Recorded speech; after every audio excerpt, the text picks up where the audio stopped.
Super, super. Ça fait plaisir d'être là aujourd'hui. J'espère que tu m'entends bien.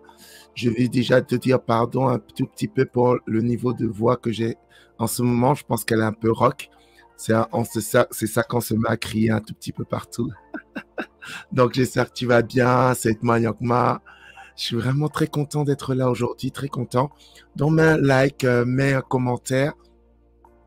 On va se mettre à, on va parler d'un sujet très, très puissant aujourd'hui. Mets un like, mets un commentaire. C'est toujours un plaisir d'être là devant toi, un plaisir de se tenir devant toi pour te parler. Je me sens honoré, vraiment honoré d'être là, de te parler, que tu écoutes, que tu prennes le temps d'écouter, que tu prends le temps de partager, que tu prennes le temps de liker, que tu prennes le temps de prendre l'information. Et vraiment, si le sujet t'intéresse, n'hésite pas à mettre un commentaire, m'envoyer un message pour qu'on puisse en discuter un peu plus en profondeur. Ok, ça te dit? Donc aujourd'hui, on va parler de relations aujourd'hui. Mais avant, je vais d'abord prendre le temps de me présenter. Je suis Edmond Yankma, président d'Invariablement Roi. Invariablement Roi, c'est une société qui aide les hommes dans les difficultés ils peuvent rencontrer. Difficultés personnelles, difficultés familiales, conjugales. On les aide à se relever et on les aide à se remettre sur pied en se basant sur 3 domaines particuliers. Le mindset, le système de pensée, le leadership et aussi la création d'entreprise. Parce que nous pensons que ces 3 piliers sont des piliers essentiels pour se relever et reprendre et se sortir de toutes les difficultés que l'on peut rencontrer. Donc voilà. Et vraiment, je voulais partir vraiment sur le vif du sujet.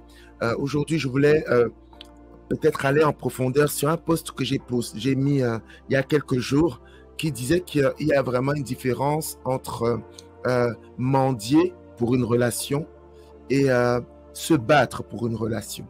C'est très important. C'est une notion hyper importante qu'il faut connaître, en fait, et qu'il faut mettre en place. Et cette vidéo va parler non pas seulement aux personnes qui vivent présentement des séparations, des divorces, mais aussi des personnes qui sont dans le couple en ce moment et vivent des difficultés. Ne se sentent pas forcément connectés avec la personne qui partage sa vie tous les jours. Et c'est très important qu'on comprenne ça parce que trop de personnes souffrent. Quand je discute avec mes mentors, quand je discute avec des personnes qui ont réussi dans leur mariage, ils n'ont pas la notion du mariage comme quoi c'est difficile, c'est prenant. Non, il y a beaucoup qui sont en train de dire que c'est une lune de miel qu'ils sont en train de vivre tous les jours.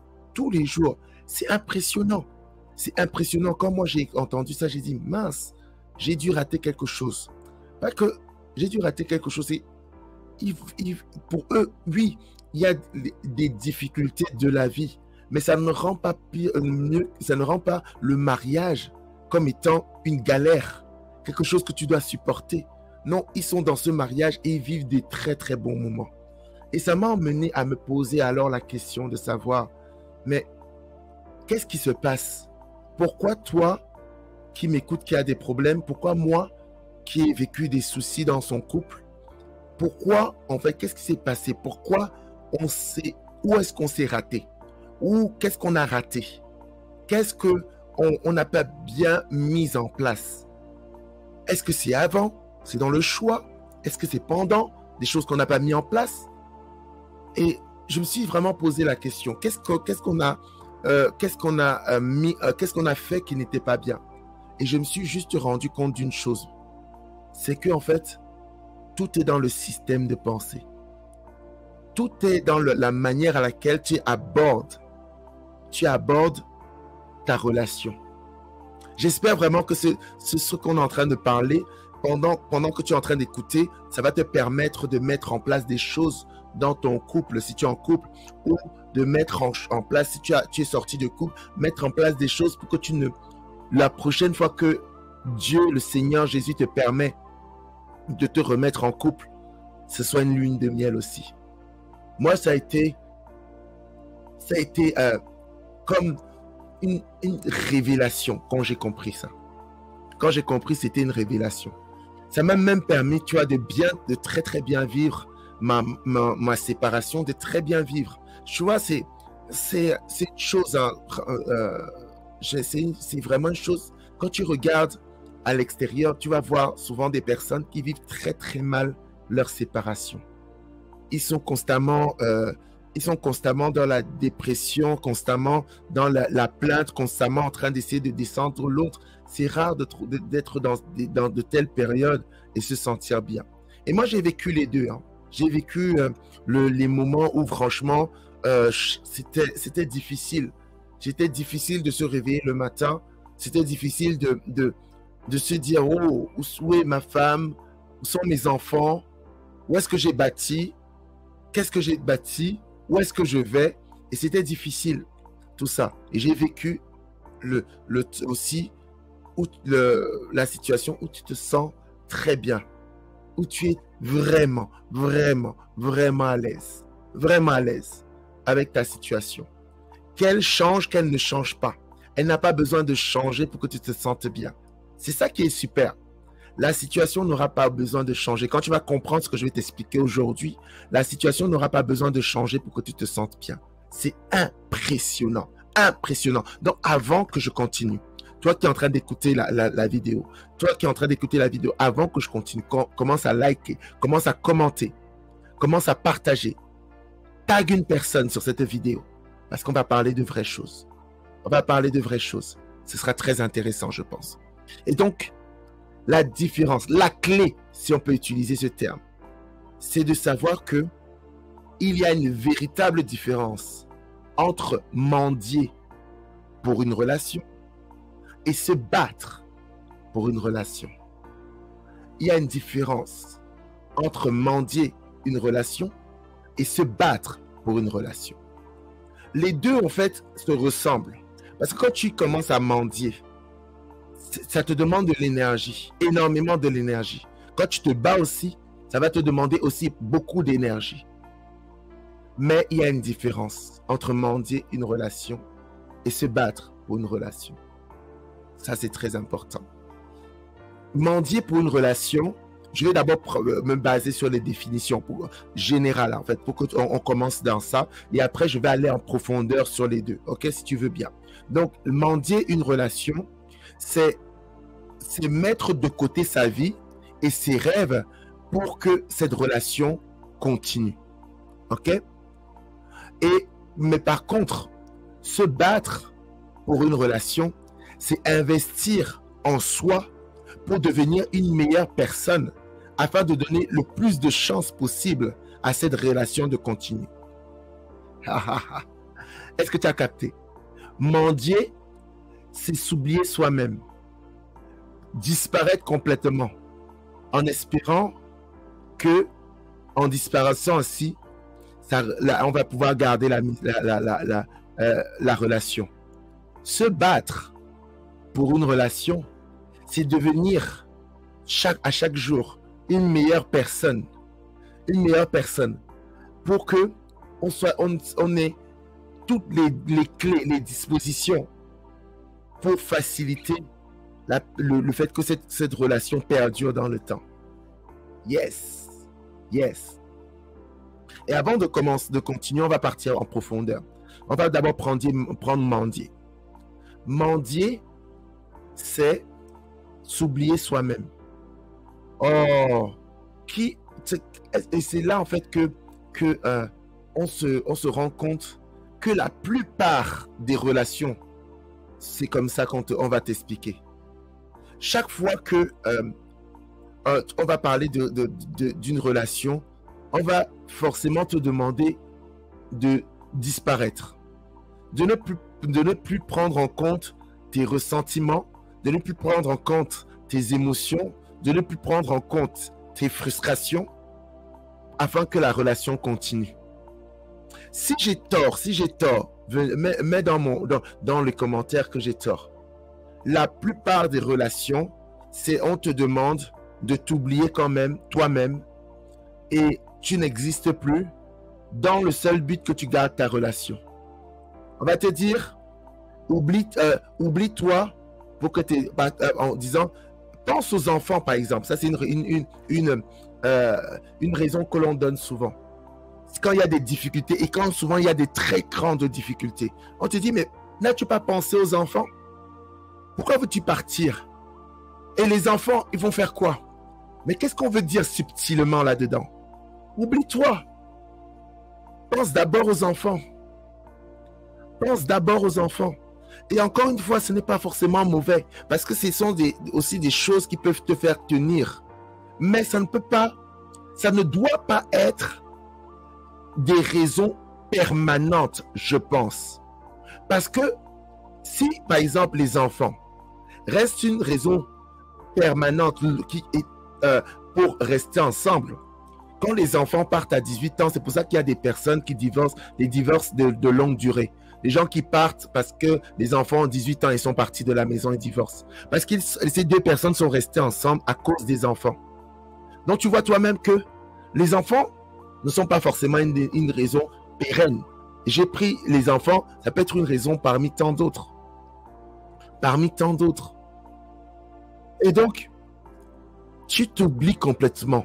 Tu meurs à tes désirs, tu meurs à ta volonté, tu meurs à tes frustrations, tu meurs à tout cela parce que tu veux garder une famille. Et là, en fait, quand tu es comme ça, la problématique, c'est que combien d'hommes ici sont en relation, ils mendient pour les relations sexuelles. Ils mendient pour des marques d'affection. On est constamment en train de leur reprocher ce qu'ils n'ont pas fait. Leur reprocher qu'ils ont fait mal les choses, qu'ils n'ont pas rangé ci, qu'ils n'ont pas pensé à ça, qu'ils n'ont pas acheté ci, qu'ils n'ont pas fait cela. Mais derrière, on leur donne des miettes en termes d'affection. Et ils doivent se faire taire toutes les autres frustrations. Mais pourquoi on utilise le mot mendier? Parce que c'est ça en fait. C'est ça quand tu es un SDF par exemple et que tu es assis sur la route et tu t'attends à ce qu'on te donne de l'argent. Mais les personnes c'est vrai qu'on voit en ce moment plein de vidéos où on donne des 500 $ à des personnes, mais même si tu me mets 1000 vidéos où tu donnes 500 $ à une personne, tu donnes 1000 $ à un SDF. Mais il y a des centaines de milliers, voire des millions de SDF à l'intérieur, ici dehors. Donc si tu en donnes à 1, à 2, même à 1000, même à 2000, même à 10 000, il reste encore des centaines à l'extérieur qui sont là. La plupart, c'est des 2 $ qu'ils reçoivent, des 1 $ qu'ils reçoivent, des 50 centimes qu'ils reçoivent. Presque rien. Ils ne peuvent rien faire avec. Avec l'argent qu'on leur donne toujours des miettes. On leur donne toujours des miettes. Ils n'arrivent pas à avoir plus que des miettes. Ils n'arrivent pas à avoir plus que des miettes. Et donc, ils sont obligés ils regardent des personnes qui les regardent de haut. Les mendiants regardent des personnes qui les regardent de haut en disant, ces personnes les regardent en disant, tu ne mérites rien. Tu ne vaux rien. Mais prends ça. Prends ça. C'est seulement ce que tu mérites. Et ils restent là, ne sachant pas aller où ils peuvent, et ce qu'ils peuvent faire de mieux. C'est ça un mendiant. Et combien d'hommes sont dans cette situation? Ils mendient le respect. Ils mendient les relations intimes. Ils mendient tout ça. Bien sûr, je ne suis pas en train de dire qu'il faut partir. Je dis bien qu'il y a une différence. Il y a une différence entre mendier et se battre. Quand tu mendies, il y a des choses que tu fais. Tu es constamment en train de demander. Constamment en train tu reçois, malheureusement, dans toutes les situations, tu reçois des miettes. Tu reçois des miettes. Par contre, il y a une autre situation. Et là, je te dis, hein, c'est la personne qui mendie, même si elle est séparée, elle peut rester des années en train de s'attendre. Combien de fois j'ai ces hommes qui sont là, qui ont mis de côté leur vie en espérant que cette femme, elle revienne dans sa vie. Ils ont arrêté de vivre, complètement arrêté de vivre. Ils n'ont plus de projet, ils n'ont plus d'avenir, ils n'ont plus rien en fait. Parce qu'ils avaient fondé leur avenir sur cette famille, sur ce couple, cette famille. Et maintenant que cette famille est partie, ils n'ont plus rien, ils n'arrivent à plus rien faire. Mais donc, ils font la même chose qu'ils ont fait à l'intérieur. C'est-à-dire maintenant, ils s'arrêtent de vivre en espérant que cette femme lui permette de lui donner encore ce reste d'amour et l'espoir de recommencer à vivre. Le truc, c'est que en fait, cet espoir de se remettre, ça vient souvent avec beaucoup d'insultes, de reproches de ce que toi, homme, tu as fait. Jamais ce qu'elle a fait, mais toujours ce que toi, tu as fait pour que on se retrouve dans cette situation. Quasiment jamais ce qu'elle a fait. Amy, c'est toujours ce que toi, tu as fait. Donc, tu mérites les miettes pour te montrer que ce que tu es en train de vivre là, être homme, tu mérites les miettes et toi, tu es en train de mendier. Tu essayes d'avoir un tout petit peu, d'avoir des miettes encore. Réveille-toi. Réveille-toi, tu es en train de mendier pour une relation. Tu es en train de mendier pour une relation. On est beaucoup comme ça. On est beaucoup comme ça. Malheureusement, on est beaucoup comme ça. Et j'espère vraiment que quand tu es en train d'écouter ça, tu es en train d'envoyer. J'ai pris vraiment le temps de présenter les mendiants pour que tu prennes le temps de partager vers une personne, un homme qui vit un moment difficile avec sa femme. Et comme ça, comme tu as partagé avec un homme qui vit un moment difficile avec sa femme, maintenant je vais lui montrer la différence qu'il y a maintenant avec une personne qui se bat pour ses relations. Une personne qui se bat pour ses relations. Il y a de l'énergie qui est dépensée.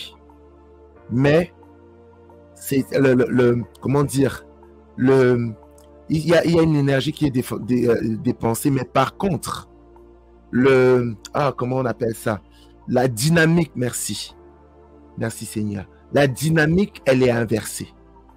Se battre pour les relations, la dynamique est inversée. Et donc, je reprends un peu la définition.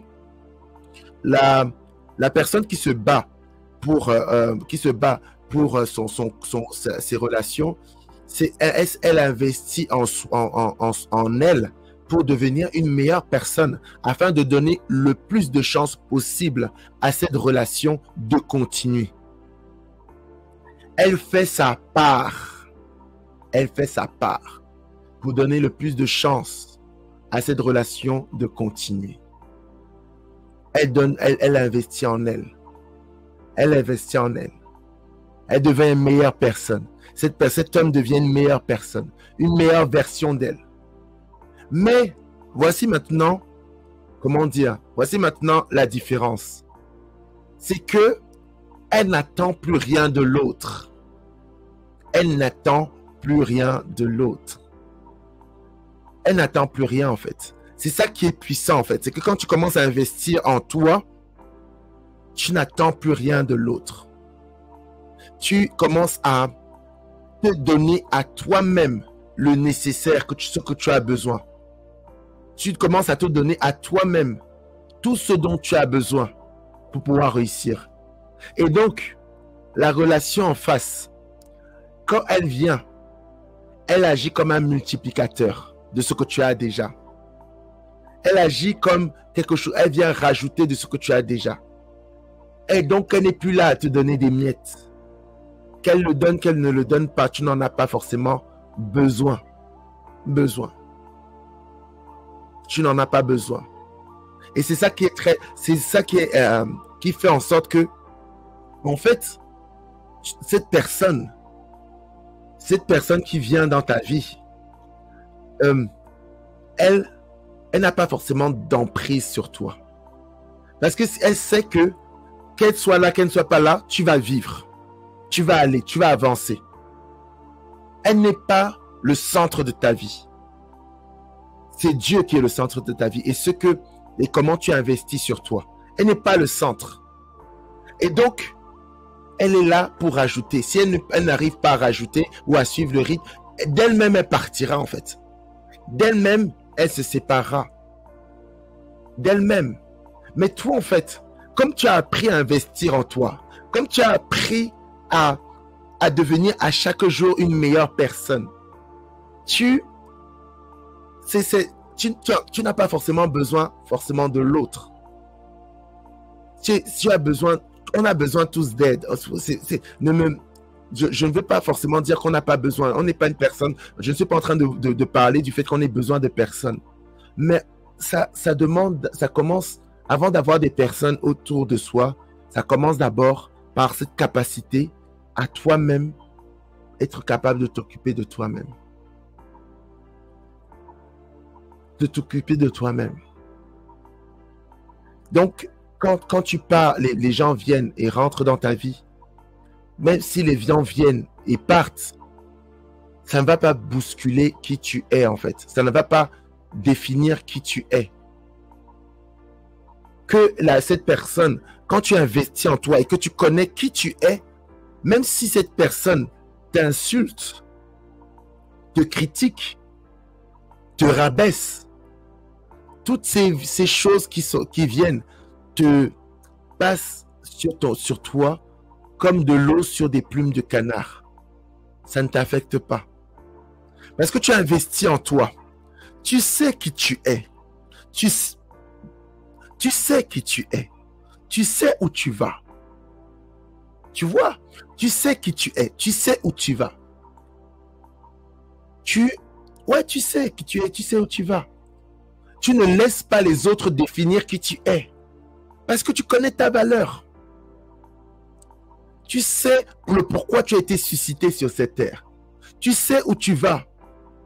Tu sais pour les choses pour lesquelles, quand tu vas arriver au ciel, on va dire, ok, Edmond, quand je t'ai envoyé sur terre, voici ce que j'ai prévu que tu fasses sur terre. Est-ce que tu l'as fait? Tu ne vas pas venir dire à Dieu, c'est parce que ma femme ou mes enfants m'ont quitté ou telle personne m'a quitté, je n'ai pas pu accomplir. Non, que cette personne soit là, qu'elle ne soit pas là, tu accomplis ta mission. Tu avances. J'aime bien au niveau de l'association Je Sers, on appelle les femmes de valeur. Elles connaissent leurs valeurs. Nous ici, là, on nous appelle les invariablement rois. On est des kings, on est des rois. Ça veut dire qu'un roi a forcément un territoire. Où est-ce qu'il y a ton territoire? Dans quoi tu domines? Dans quoi tu as décidé de mettre ta patte? Moi, j'ai décidé de mettre ma patte dans le coaching des hommes. Où est-ce que tu brilles? Où est-ce qu'on te connaît? Ici au Canada, on commence petit à petit à connaître le petit nom de Edmond. C'est encore tout petit. Dans le monde spirituel, on commence à connaître le petit nom de Edmond. Ça commence petit à petit. Petit à petit. Petit à petit. Je ne suis pas grand haut. Mais petit à petit. Parce que j'ai décidé de briller là-dedans. Avec la grâce de Dieu. Tu investis. Si on prend juste la Bible, par exemple. Jésus n'a pas été déstabilisé quand tous ses disciples sont partis. Ils sont partis tous. Ils l'ont laissé seul à la croix. Il était seul. Il n'était pas déstabilisé. Il faisait le pourquoi il avait été suscité. Il savait qu'il avait été envoyé pour mourir sur la croix. C'est pour ça que quand Pierre est venu pour lui dire, arrête de dire ça, il a dit, arrière de moi, Satan. Tes pensées ne sont toutes humaines. Il savait pourquoi il avait été suscité. Il savait. Il savait. Il était prêt à perdre toutes ses relations parce qu'il savait qui il était. Il ne mangeait aucune relation. Quand il a dit que mon corps était dans Jean, je pense que c'est Jean 7. Quand il a dit que mon corps est une nourriture et que tout le monde est parti parce qu'il disait que les mots que Jésus prononçait étaient trop durs, il ne s'est pas inquiété que tout le monde parte. Il a même demandé à ses disciples qui sont restés, mais pourquoi vous restez encore? Et c'est Pierre qui est venu dire, mais pourquoi veux-tu qu'on parte? C'est toi qui as les paroles de la vie éternelle. Il savait ce qu'il valait. Il ne se battait pour les relations. C'est-à-dire que chaque jour, il devenait une meilleure personne. Il dit dans Luc qu'il grandissait en stature et en sagesse devant les hommes et devant Dieu. C'est-à-dire que chaque jour, il devenait une meilleure personne pour pouvoir aider, pour pouvoir enseigner, pour pouvoir faire des miracles, des signes, des prodiges. Il devenait toujours une meilleure personne. Mon pasteur me disait souvent que quand tu lis la Bible, tu vas remarquer que les miracles que Jésus faisait au début de son ministère n'étaient pas aussi puissants que les miracles qu'il faisait à la fin de son ministère. À la fin de son ministère. Ça veut dire qu'il grandissait. Il devenait de plus en plus impactant pour que son ministère grandisse. Donc il se battait pour cela. Il se battait pour que les gens croient en lui. Mais il ne mangeait aucune relation. C'est ce que je suis en train de te dire. Grandis pour que tu deviennes une meilleure personne. Pour que tu donnes toute la chance aux relations de réussir. Donc, qu'est-ce que je peux te dire? Grandis, lis des livres sur le développement. Lis des livres sur la communication positive, la manière de communiquer, l'écoute active. Tu écoutes activement, c'est-à-dire que tu écoutes plus que tu ne parles. Reformulation de ce que l'on te dit. Développer son intelligence émotionnelle. Toutes ces choses-là, c'est bien. Ça te permet derrière d'avoir des clés pour permettre, par exemple, la discussion, pour permettre de pouvoir échanger. Mais par contre, tu ne mendies pas les relations. Si une personne ne veut pas être là, tu la mets de côté. Pas de souci. Reste de côté. Parce que tu ne mendis pas. Ce n'est pas de l'orgueil. C'est que tu avances. On ne peut pas être ami avec tout le monde. Il faut être à l'aise. Avec ça. À l'aise.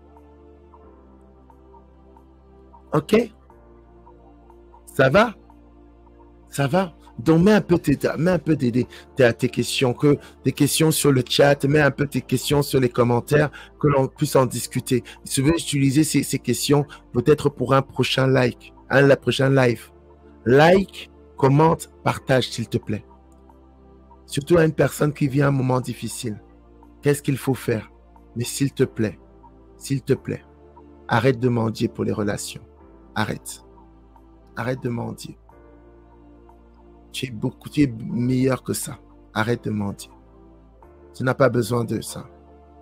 D'accord? Je suis là. Si tu as besoin de nous, il y a un lien pour prendre rendez-vous avec nous. Prends. C'est $25. $25, ce n'est pas grand-chose. C'est juste vraiment pour nous de faire un premier tri, en fait. Pour que les personnes qui viennent veuillent vraiment être aidées. En fait. C'est un minimum. Il y a mon livre qui est là. Où tu peux passer, tu as des clés pratico-pratiques pour la gestion de tes émotions. Déjà connaître c'est quoi tes émotions. Et après, il y a aussi mes cours et tout. Très important. Et comme je t'ai dit, bientôt, là, on va sortir une annonce de ce qui va sortir en octobre. Il y a quelque chose de très puissant qui va sortir en octobre. Je te en dirai plus bientôt. Mais déjà là, je prends contact avec nous. OK? C'était Edmond Nyangma. C'est vraiment un plaisir de me tenir là devant toi. Allez, ciao.